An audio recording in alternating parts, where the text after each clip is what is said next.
Wait. Oh, hi. Welcome back. This is Hi. Hello. How are you? This is Two Kims, One Pod. I'm your host, Unji Kim. And I'm Peter Kim. And this is back to the welcome back to pod. the pod. This is Two Kims. Yeah. So what I wanted to talk about today was I've been trying to catch up on culture. Okay, let's talk about that because I have been catching up on a little culture. Yeah, I've been trying to catch up on culture. Let's talk. Okay. And, the Academy Awards ceremony is coming up, or by the time this was released, it's already Tomorrow, happened. Yeah. man. Oh, it's already happened. Yeah. Yes, that's right. And so, in anticipation of that, I really have been trying to get on this ball and watch some movies, Okay. I will say that since I have become a parent, I found it very difficult to go to the movies or Sure. watch anything. And so I did try. I made an effort. Okay. And I did watch Conclave. Okay, great. Did you like it? Like that's the only one I could get. That's the one you would watch. Did you go with Max? Is that why? No, it's just like Oh, you went alone? I watched it streaming. Oh, okay, yeah. And almost all of them I think are streaming right now. Mhm. And so I watched it. I enjoyed it Thoughts? I enjoyed it quite a bit. Me too. Yeah, like truly Great performances. Truly a testament to the fact that just sometimes just a good old whodunit storytelling and fucking acting is compelling enough, right? Like it's the stakes are high. Like all the like tropes of good storytelling are there. Stakes are high. Right? There are secrets. Every single main character is compelling. Their wants are revealed one by one. Clear. Yes. And clear, right? Because it's the stakes. Clear. And all the supporting like reveals and because the thing about the Conclave, if you guys don't know, it is about choosing a new pope. And the intrigue surrounding that. And no one does intrigue quite like Catholic. Oh, honey, they have a lot of secrets. They have so many secrets. No one does ceremony. So many chambers. So many chambers. So many, like, enclaves, conclaves, and so. Bonclaves. It's true. But, there's the ceremony, the dress, like all of ritual. Speaking of, yes. And Latin. there's tradition, oral, both kinds, and all of it was very, very cool to see that like this kind of movie still being made periodically, right? Like it feels like kind of really such a relief. And you wonder like how it got funded. The Catholic Church. That the Catholic Church. Right. So, make movies about cults and you're in. All right, Hollywood. I mean, like, truly. What else did you see? And that's it. Oh, wait. Oh, that's all? Okay. Well, let's go back to Conclave.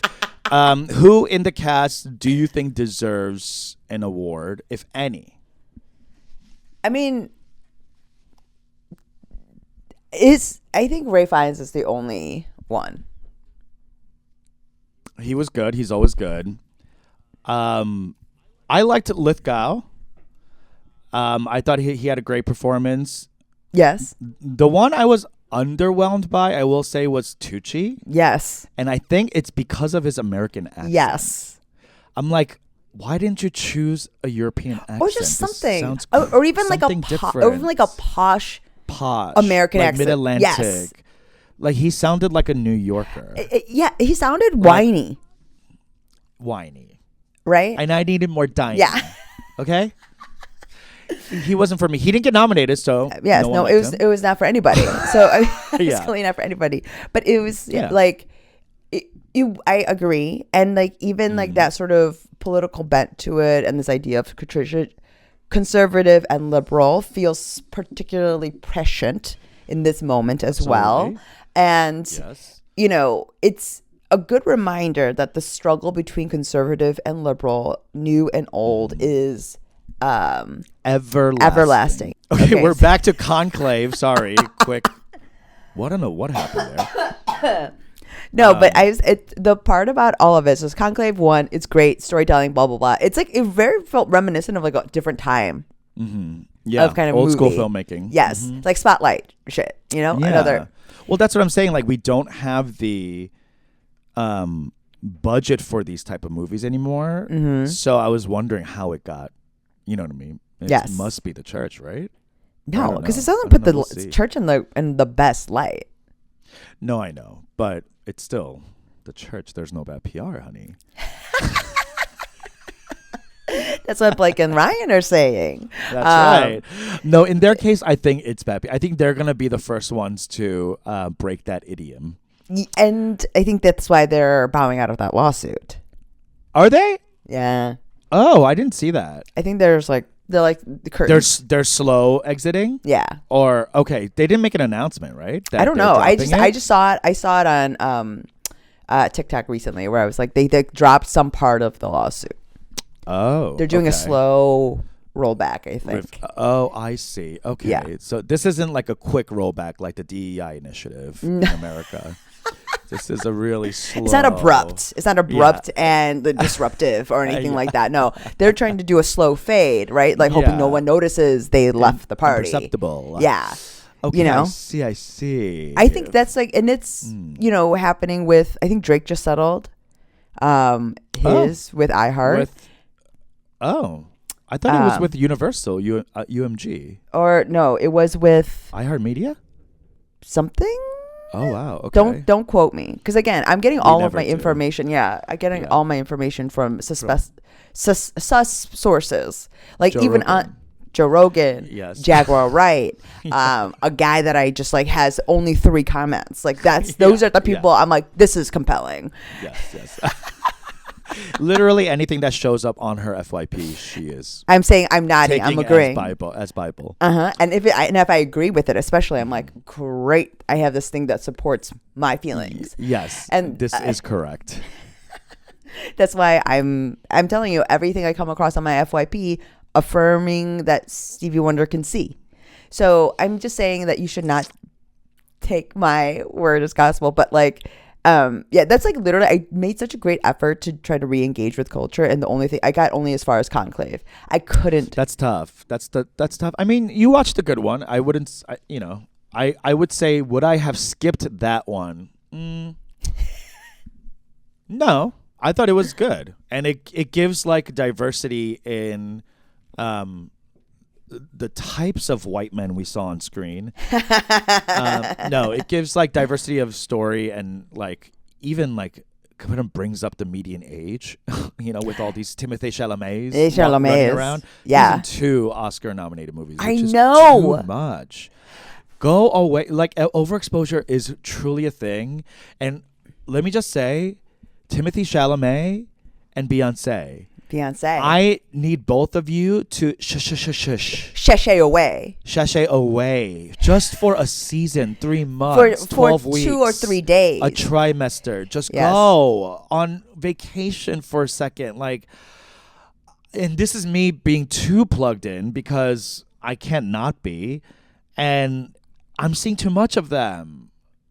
I don't want to. I think there's a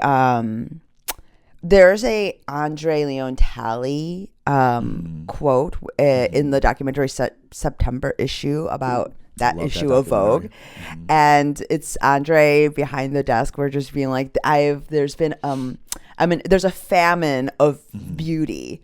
My eyes are, you know what I mean? And I think there's like a famine of stars. Like there's like a famine occurring inside of our culture right now where we're starved for like stars, like bona fide movie stars. Yes. And that's why in that we vacuum, keep overexposing them. because there's no one else to fill that void.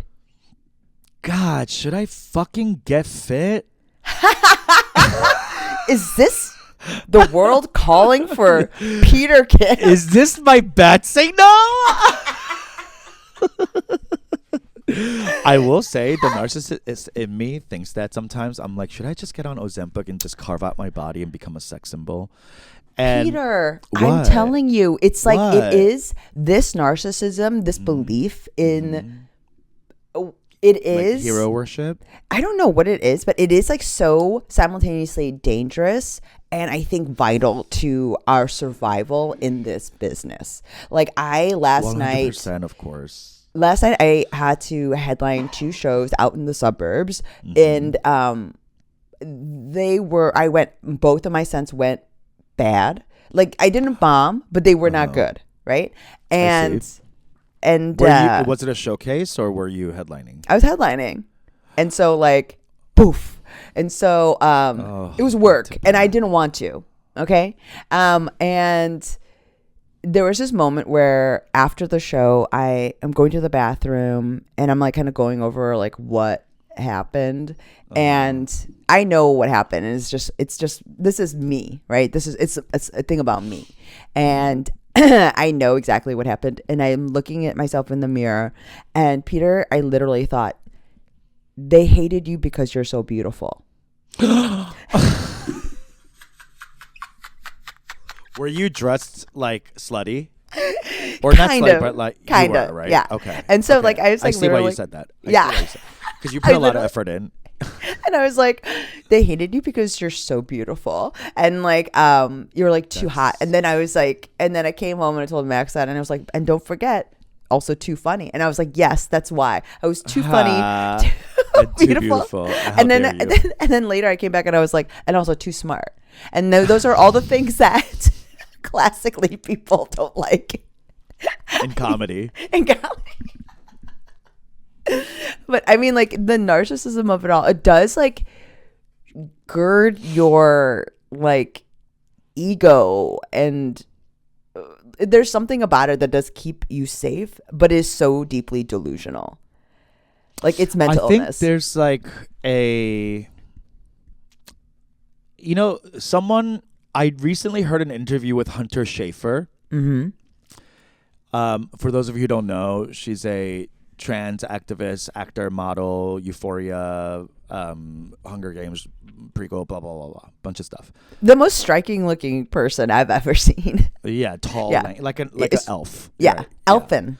Elfin. Yeah, like it's she looks like She's a Galadriel. nymph. Yeah, Yes. like she looks like a nymph that lives a nymph-like spirit that lives in the wood. Yeah, but like in the deep, like dense, old growth woods where Yeah. like unicorns still appear, Yes. stuff like that. And even there, she's like known as a beauty.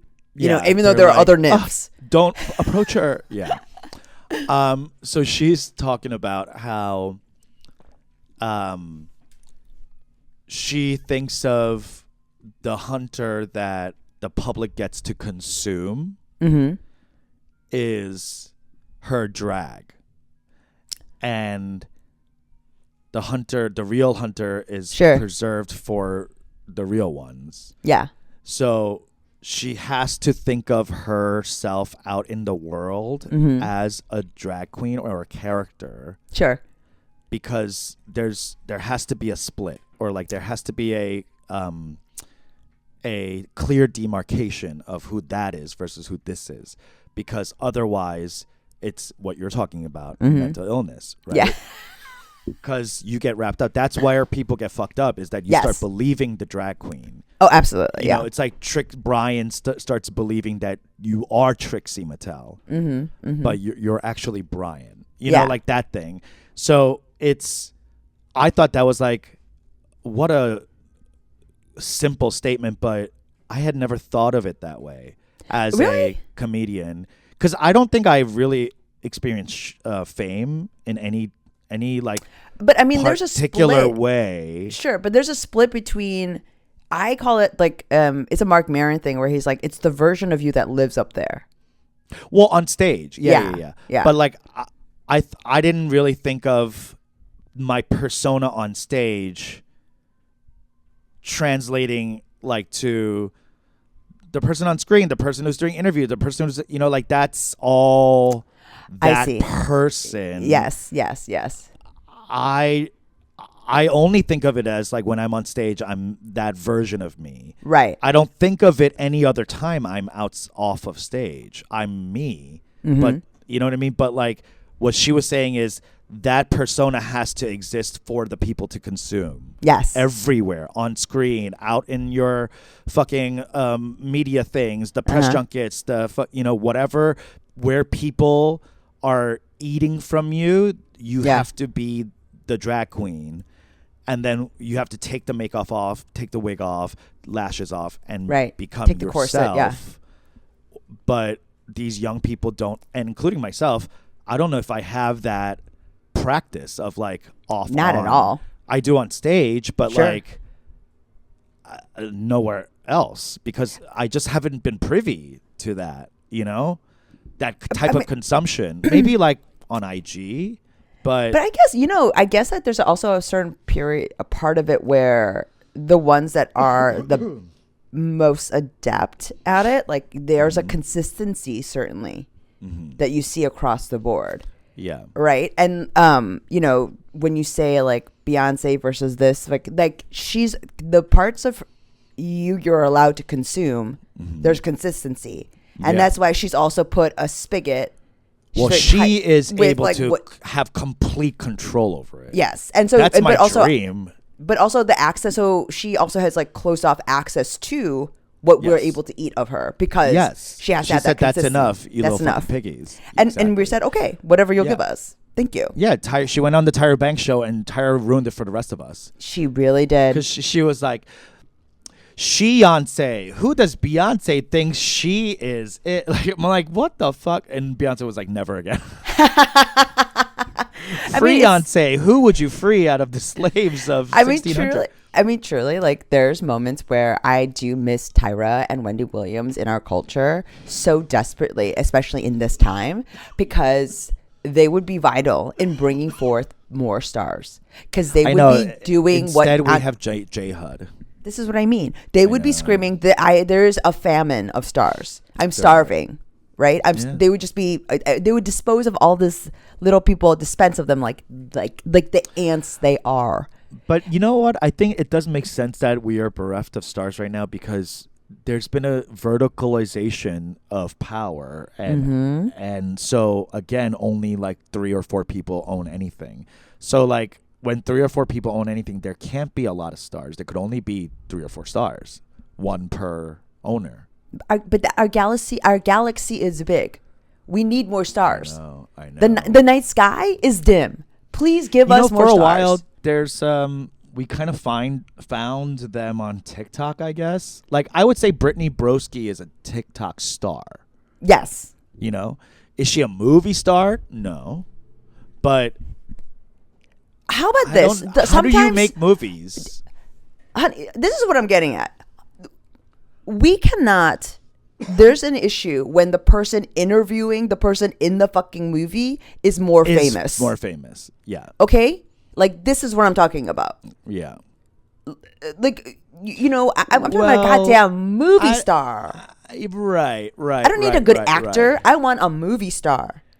Yeah, but we're not, because we got a lot of great actors. We got a lot of great actors. Great, awesome.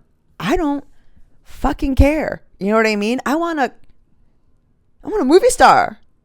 Give me a. I need a 23-year-old Julia Roberts. I need a 23-year-old Julia Roberts to come, smile, give us something, be a North Star in this dark time.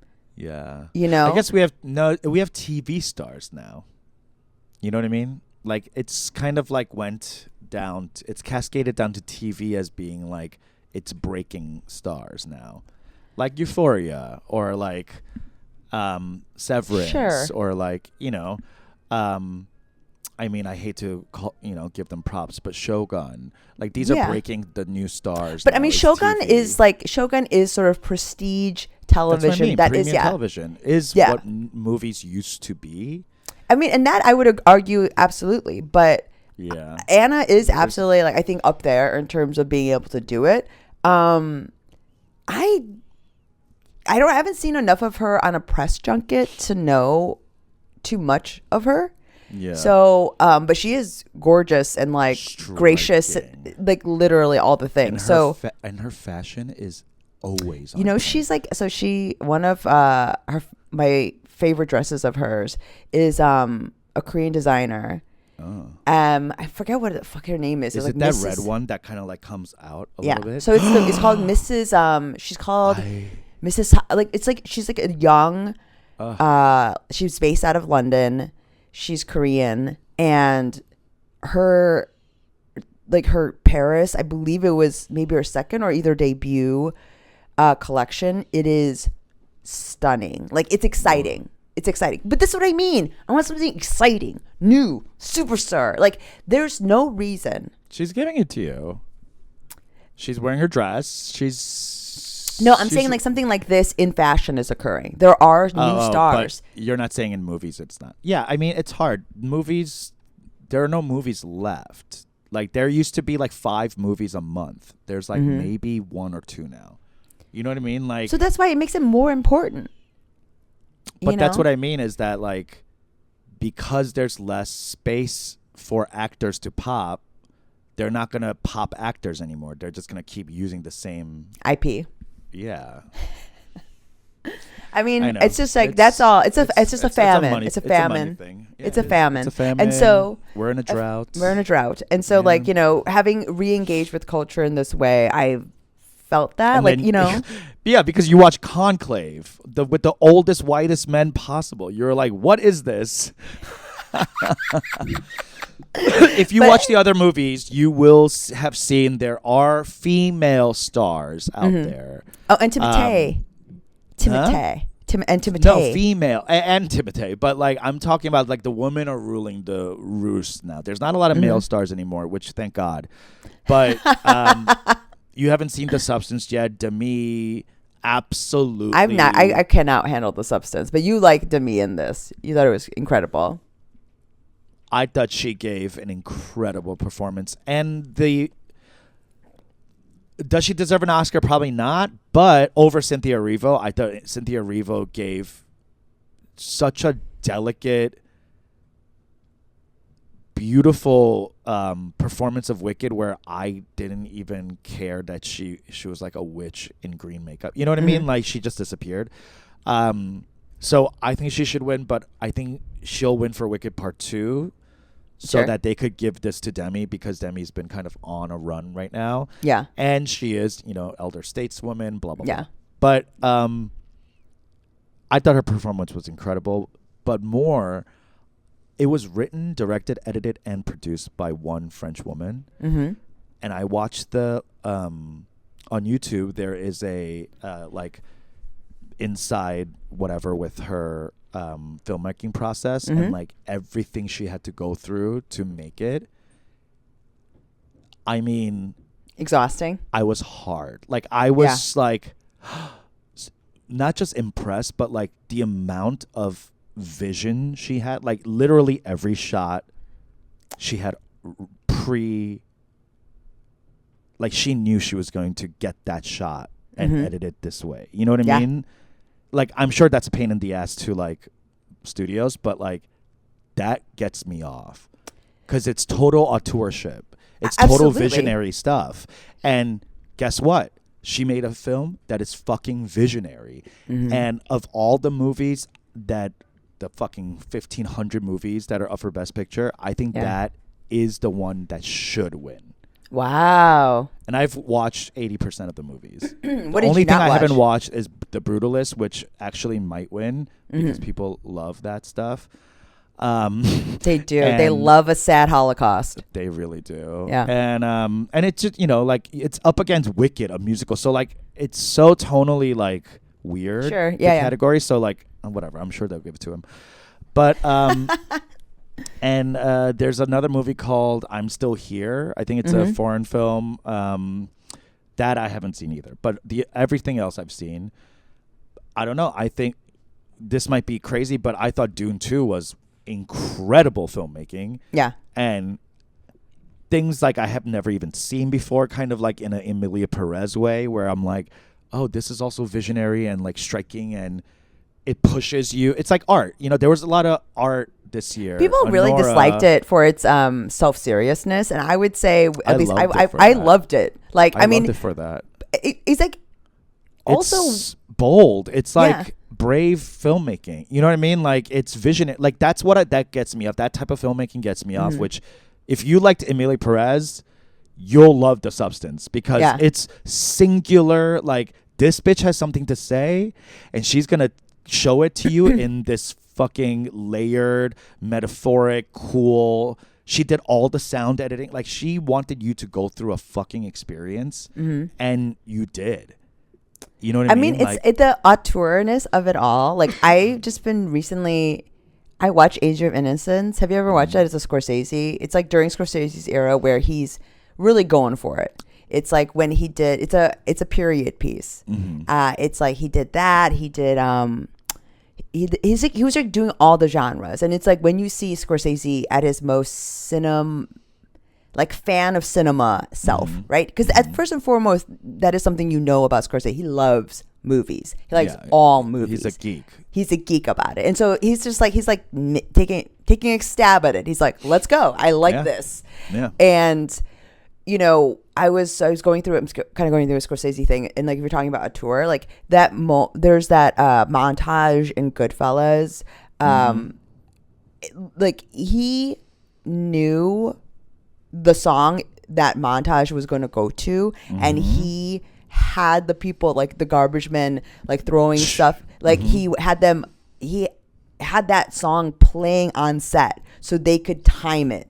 Choreography. Yes. Visuals. Visual. Like, and he had it's a visual medium, friend. And he had each frame in his mind set 3 years before, right? Yes. He saw and experienced the movie before he made the movie. He must.